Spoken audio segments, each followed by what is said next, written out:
আমাদের মাঝে উপস্থিত রয়েছে রবীন্দ্রনাথ থানা বিএনপির সাবেক সাধারণ সম্পাদক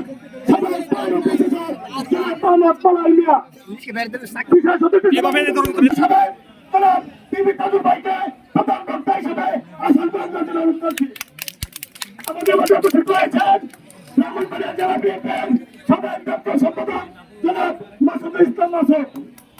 আমাদের মাঝে উপস্থিত রয়েছেন পৌর বিএনপির সাংগঠনিক সম্পাদক জনাব শুক্র। আমাদের মাঝে উপস্থিত রয়েছেন নবীনগর উপজেলা যুবদলের সিনিয়র যুগ্ম আহ্বায়ক জনাব আসাদুজ্জামান দুলাল। উপস্থিত রয়েছেন যুবদলের সদস্য সচিব জনাব আবু কাউসার।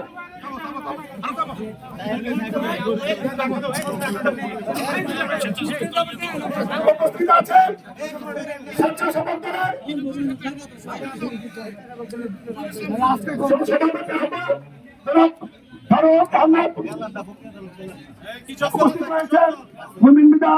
ছাত্রদলের সাবেক সভাপতি কাজী সুমন সহ অনেক নেতৃবৃন্দ আছেন। আমাদের কৃষক দলের আহ্বায়ক অনেক নেতৃবৃন্দ আছেন। আপনি একটু ধৈর্য সহকারে নাম বলবো, হয়তো ফটোগুলো একটু সমস্যা করে। কৃষক দলের আহ্বায়ক জনাব জহুর ইসলাম জোড়ো এবং সদস্য সচিব বাবু এবং বিএনপি নেতা হাসিব হাসান শাহী এবং জনাব সোহেল ছাত্রদলের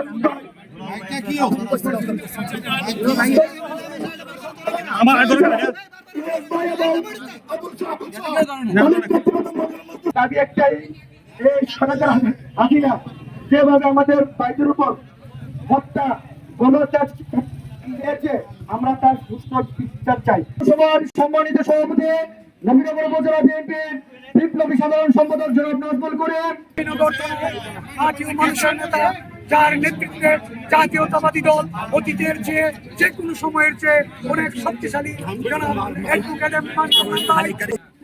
তাদের আত্মার মাগফিরাত কামনা করে আমি আজকের এই আলোচনায় আরম্ভ করতে যাচ্ছি। আমি শুধু একটি কথাই বলতে চাই, আজকের এই রক্তের দাগ এখনো শুকায় নাই। আমরা শেখ হাসিনার ফাঁসি চাই, ফাঁসি চাই, শেখ হাসিনার ফাঁসি চাই, এই বলে আমি আমার সংক্ষিপ্ত বক্তব্য এখানে শেষ করছি। দুর্দিনের যেই সমস্ত নেতৃবৃন্দ রাজপথে ছিল তাদেরকে দিয়ে আমরা বিএনপি, যুবদল, ছাত্রদল, কৃষক দল, শ্রমিক দলকে সাজাতে চাই। আমরা কোনো হাইব্রিড দায়িত্ব দিতে চাই না। আমরা অ্যাডভোকেট আব্দুল মান্নান রায়ের নেতৃত্বে ব্রাহ্মণবাড়িয়া জেলায় জাতীয়তাবাদী দল। আপনারা জানেন গত 17টি বছর এই দেশের জনগণ নিপীড়িত, নির্যাতনের শিকার হয়েছিল, মানুষের বাক স্বাধীনতা হারিয়ে ফেলেছিল।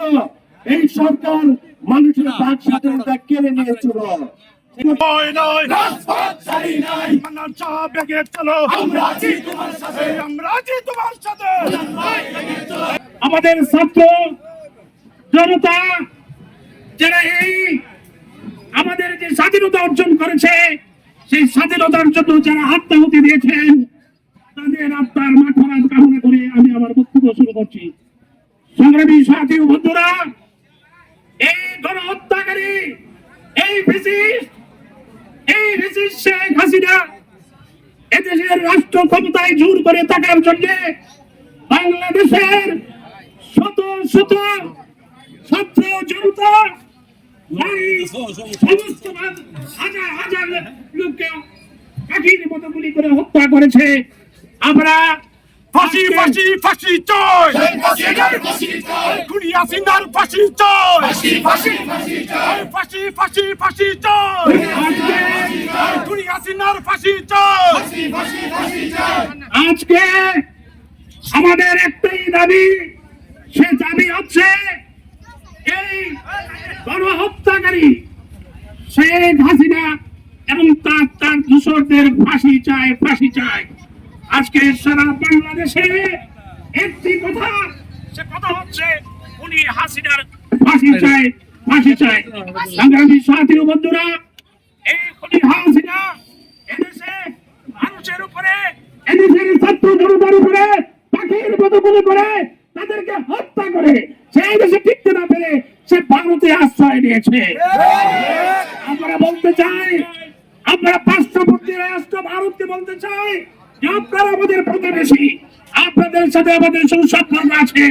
এই খুনি শেখ হাসিনাকে এদেশে পাঠান, আমরা তার বিচার করব, আমরা তার ফাঁসির ব্যবস্থা করব। আমরা এদেশের সাধারণ মানুষের উপর এই শেখ হাসিনা গত 15-17 বছর যাবৎ নির্মম অত্যাচার নির্যাতন করেছে। আমাদের হাজার হাজার নেতা কর্মীদেরকে হত্যা করেছে, আমাদের হাজার হাজার নেতা কর্মীদের গুম করেছে, আমাদের হাজার হাজার নেতা কর্মীদেরকে খুন করেছে। আজকে আমাদের এই সন্তানেরা, আমাদের এই যুবকেরা, আমাদের এই যুবক মহিলারা, আমাদের এই যুবক মেয়েরা আজকে রাজপথে আন্দোলন করে, যা আমরা দীর্ঘ 70 বছর আন্দোলন করতে পারি নাই, তারা আজকে বাংলাদেশকে একটি নতুন বাংলাদেশ উপহার দিয়েছে। আজকে আমরা এই নতুন দেশকে, নতুন সূর্যকে আমরা গড়ে তুলতে হবে। আমাদের এই ছাত্র যুবক ভাইয়েরা যে স্বপ্ন দেখে আর তাদের রাস্তায় প্রকাশ্যে তাদের বুকের রক্ত, তাজা রক্ত ঢেলে ঢেলে দিয়েছে, যে স্বপ্ন দেখে তাদের স্বপ্নকে আমাদের বাস্তবায়িত করতে হবে। তাদের স্বপ্নকে বাস্তবায়িত করার জন্য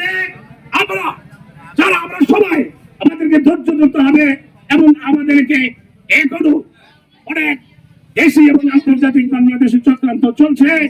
এই যে আমাদের এই যে অন্তর্বর্তীকালীন সরকারকে ব্যর্থ করার জন্য এখনো ষড়যন্ত্র চলছে। সংগ্রামী সাথী বন্ধুরা, আপনাদের কাছে আমার উদাত্ত আহ্বান থাকবে, আমি বলতে চাই আমার নবীনগর থাকবে সন্ত্রাস মুক্ত, আমার নবীনগর থাকবে চাঁদা মুক্ত, আমার নবীনগর থাকবে মাদক মুক্ত, আমার নবীনগর থাকবে সিন্ডিকেট মুক্ত, আমার নবীনগর থাকবে ভূমি দস্যুদের থেকে মুক্ত। আমি প্রশাসনের উদ্দেশ্যে বলতে চাই, আজকে অনেক জায়গায় এই স্বৈরাচারী সরকারের অনেক দূষর এখনো বসে আছে। এই দূষরদেরকে খুঁজে খুঁজে বের করতে হবে। তারা ঘাটতি মেরে বসে আছে, খুঁজে খুঁজে বের করে তাদের বিচার করতে হবে। জনতা ছেড়ে দিয়েছেন, তাদের মাগফিরাত কামনা করছে এবং যারা অসুস্থ তাদের দ্রুত সুস্থতা কামনা করছি। আমি শুধু একটা কথা বলবো, আমাদের আগামী দিনের রাষ্ট্রনায়ক তারেক রহমান এই দেশে শান্তি শৃঙ্খলা ফিরিয়ে আনার জন্য প্রত্যেকটা নেতা কর্মীকে নির্দেশ দিয়েছেন, যাতে কোন বিশৃঙ্খলা কেউ তৈরি করতে না পারে, সেদিকে আমাদের সকল অঙ্গ সংগঠন দৃষ্টি রাখবেন। আমি সবাই ক্লান্ত। আজকে যারা এই আন্দোলনকে